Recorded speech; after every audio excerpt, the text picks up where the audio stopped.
कल तक हम लोगों ने पढ़ा था प्रेजेंट परफेक्ट टेंस में सिंपल और नेगेटिव सेंटेंस। आज पढ़ते हैं इंट्रोगेटिव सेंटेंस, मतलब कि प्रश्नवाचक वाक्य। प्रेजेंट परफेक्ट टेंस में प्रश्नवाचक वाक्य कैसे बनाते हैं, आइए देखते हैं। तो जैसा कि हमने पिछले टेंसों में पढ़ चुका है कि प्रश्नवाचक वाक्य दो तरीकों से बनाया जाता है। प्रश्नवाचक शब्द को वाक्य के आरंभ में लिखकर और प्रश्नवाचक शब्द को वाक्य के बीच में लिखकर। सेम ऐसे इसमें भी बनाते हैं। तो पहला आप लोग हेडिंग कर लीजिए, क्या से आरंभ होने वाले वाक्य। क्या से आरंभ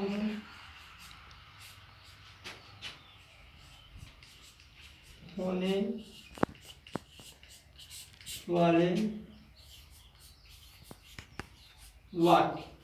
ठीक, क्या से आरंभ होने वाले वाक्य मतलब कि ऐसे प्रश्नवाचक शब्द जो वाक्य के आरंभ में आए हो।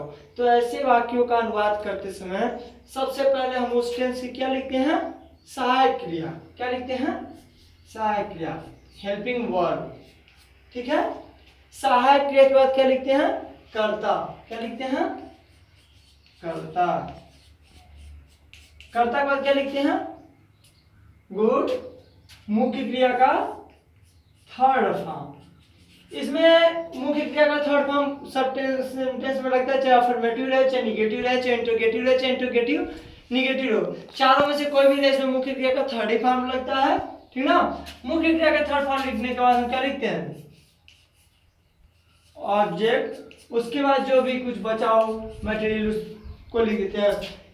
ऐसे प्रश्नवाचक शब्द जो वाक्य के आरंभ में आया हो, तो ऐसे वाक्यों का अनुवाद करते समय सबसे पहले हम उस वाक्य की सहायक क्रिया, उसके बाद कर्ता, उसके बाद मुख्य क्रिया का थर्ड फॉर्म, उसके बाद कर्म आदि अन्य चीजें लिखते हैं। जैसे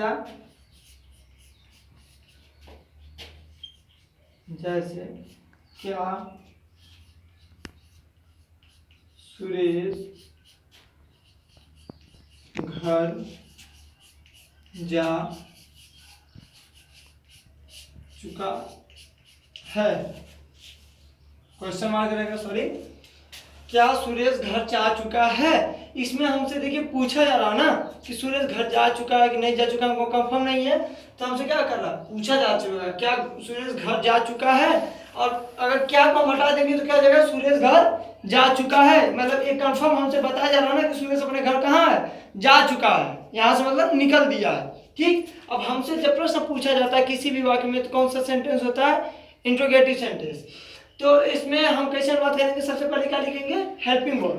तो हेल्पिंग वर्ब हम कौन सी लिखेंगे इसमें, कहता कौन सा वचन है, एक वचन है, तो कौन सी हेल्पिंग वर्ब लगेगी, हैज। गुड, हैज हो गया हेल्पिंग वर्ब। हेल्पिंग वर्ब के बाद क्या लिखते हैं, सब्जेक्ट। सब्जेक्ट क्या है, वेरी गुड सुरेश। ठीक, उसके बाद क्या लिखते हैं, मुख्य क्रिया का थर्ड फॉर्म।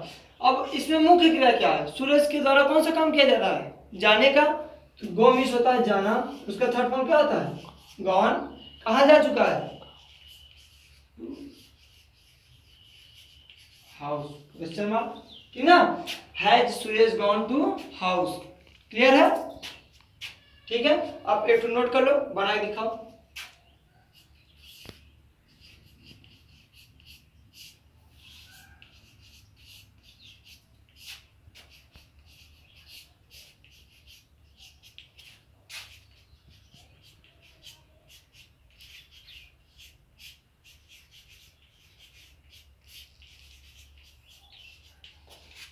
क्या रहीम नदी में स्नान कर चुका है, इसका आप लोग बना के दिखाओ। इसको नोट कर लो, फिर बना के दिखाओ।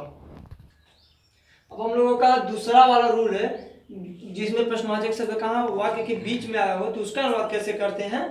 तो इसका हेडिंग आप लोग कर लो, ऐसे प्रश्नवाचक शब्द जो वाक्य के बीच में आया हो। तो ऐसे वाक्यों का अनुवाद करते समय आप लोग नोट करो, ऐसे प्रश्नवाचक शब्द जो वाक्य के बीच में आया हो, तो ऐसे वाक्यों का अनुवाद करते समय सबसे पहले प्रश्नवाचक शब्द की अंग्रेजी क्वेश्चन वर्ड, सबसे पहले प्रश्नवाचक शब्द की अंग्रेजी, उसके बाद सहायक क्रिया हेल्पिंग वर्ब, उसके बाद कर्ता सब्जेक्ट, उसके बाद मुख्य क्रिया का थर्ड फॉर्म, उसके बाद ऑब्जेक्ट मतलब कर्म, उसके बाद आदि अन्य चीजें लिखते हैं। आदि अन्य चीजें लिखने के बाद क्या लिखते हैं?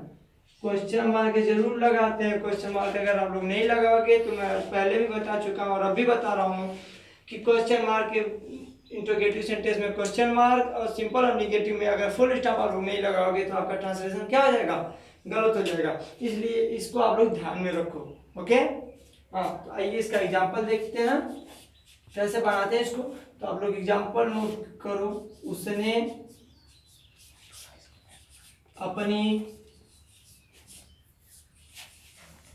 किताब कब पढ़ लिया है? कब पढ़ लिया है? अब इसमें देखो हमारा क्वेश्चन वर्ड कौन सा है? प्रश्न किसके द्वारा पूछा जा रहा है? उसने अपनी किताब पढ़ लिया है, लेकिन यहाँ पे बीच में क्या है? कब। तो हमसे प्रश्न पूछा जा रहा है ना, कब पढ़ लिया? अभी पढ़ा, कब पहले पढ़ा, बाद में पढ़ा, कब पढ़ा? पूछा जा रहा है। हमारा क्वेश्चन वर्ड क्या आ जाएगा? कब। तो कब की स्पेलिंग क्या होती है? वे। क्या होती है? वे। अब हमारा हो गया क्वेश्चन वर्ड की स्पेलिंग। उसका क्या लिखते हैं?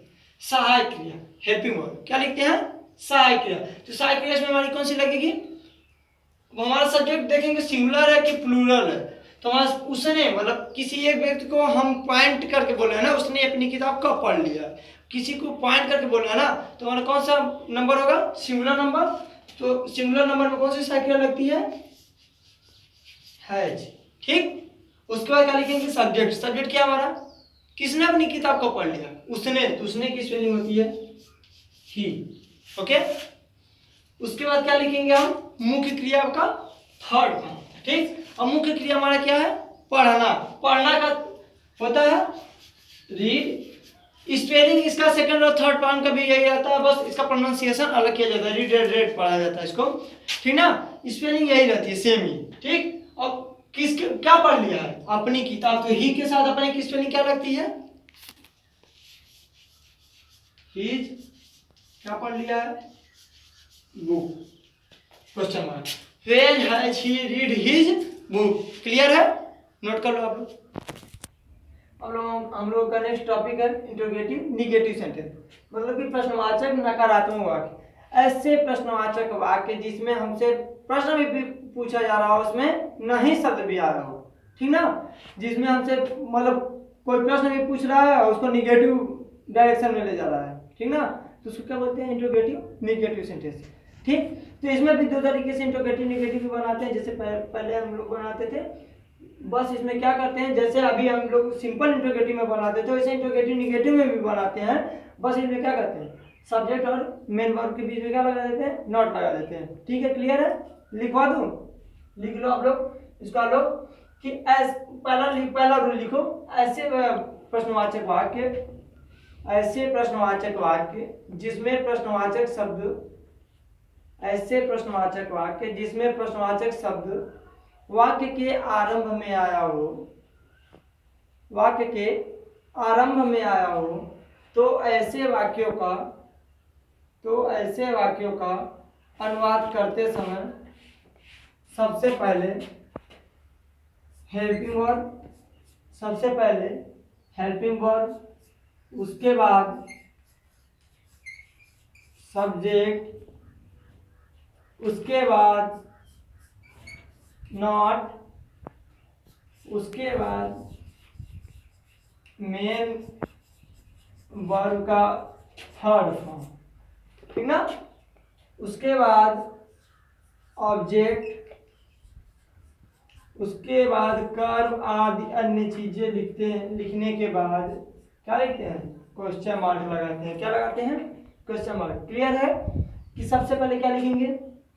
हेल्पिंग वर्ब, उसके बाद कर्ता, उसके बाद नॉट, उसके बाद मुख्य क्रिया थर्ड फॉर्म, उसके बाद कर्म आदि अन्य चीजें लिखते हैं। क्या देखिए, कर्ता और मेन वर्ब के बीच में नॉट लग रहा है ना, बस यही करना है। एग्जांपल,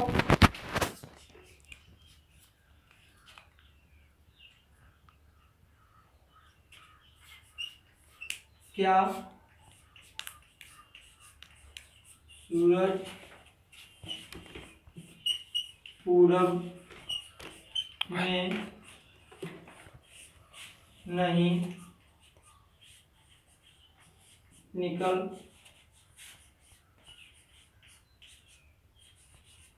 चुका है। क्या सूरज पूरब में नहीं निकल चुका है? अब इसमें देख लो, हम लोगों का क्वेश्चन भी किया जा रहा है, बीच में क्या शब्द आया है?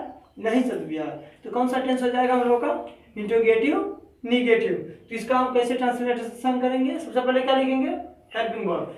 अब हेल्पिंग वर्ब हम किसके अनुसार लिखते हैं? सब्जेक्ट के अनुसार। तो तब सूरज दुनिया में एक है कि कई है? नाम वाला नहीं पूछ रहा हूँ, यहाँ क्लास में भी 2 लोग हैं सूरज नाम के, मैं उनको नहीं पूछ रहा हूँ, ठीक ना। आप लोग दुनिया में जिस सूरज की बात की जा रही है उसको पॉजिटिव सोच करके, सूरज कितने हैं दुनिया में? एक ही है, तो हमारा कौन सा सब्जेक्ट होगा? Singular number. तो कौन सी हेल्पिंग वर्ब लगेगी? Very good, has. ओके, उसके बाद क्या लिखेंगे?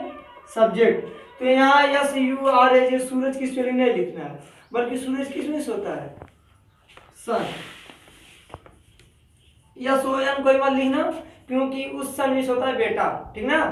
यस यू एन सन। अब क्या है उसके बाद हमको लिखना सब्जेक्ट के बाद? बस यही थोड़ा सा नोट लिख दो। उसके बाद मुख्य क्रिया का थर्ड फॉर्म। और मुख्य क्रिया क्या है हमारा? सूरज किसका काम नहीं कर रहा? निकलने का, ठीक ना। तो राइज मिस होता है उगना। राइज मिस क्या होता है? उगना। तो उसका थर्ड फॉर्म क्या हो जाएगा? राइजे। RISEN, राइजे। कहाँ नहीं निकल चुका है? In the test. Question mark, ठीक ना। क्लियर है? नोट कर लो आप लोग। नोट हो गया आप लोगों का। और दूसरा होता है कि ऐसे प्रश्नवाचक शब्द जो कहाँ है वाक्य के बीच में आए हों, तो ऐसे वाक्यों का अनुवाद करते समय हम कैसे करते हैं? कुछ नहीं करते, बस यहीं पे क्या लिख देते हैं? पहले क्वेश्चन वर्ड की स्पेलिंग, बाकी सब सेम रहता है, ठीक ना।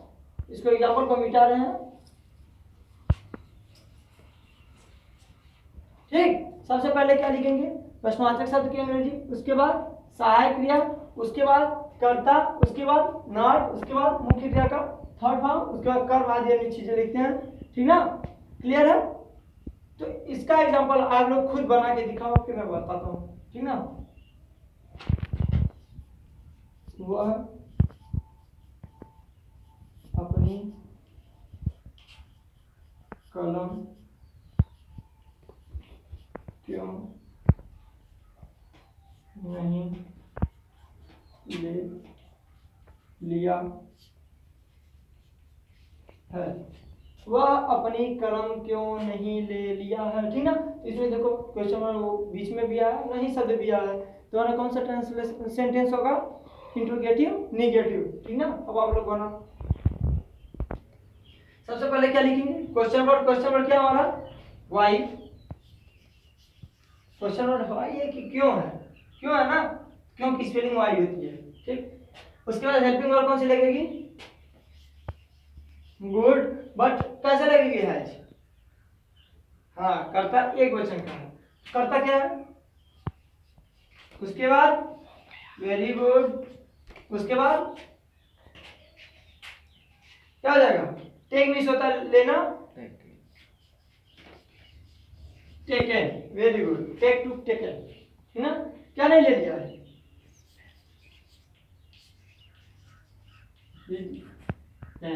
ओके, क्लियर है, ठीक ना। Why has he not taken his pain? Okay, बस आज के लिए इतना ही। Thank you very much.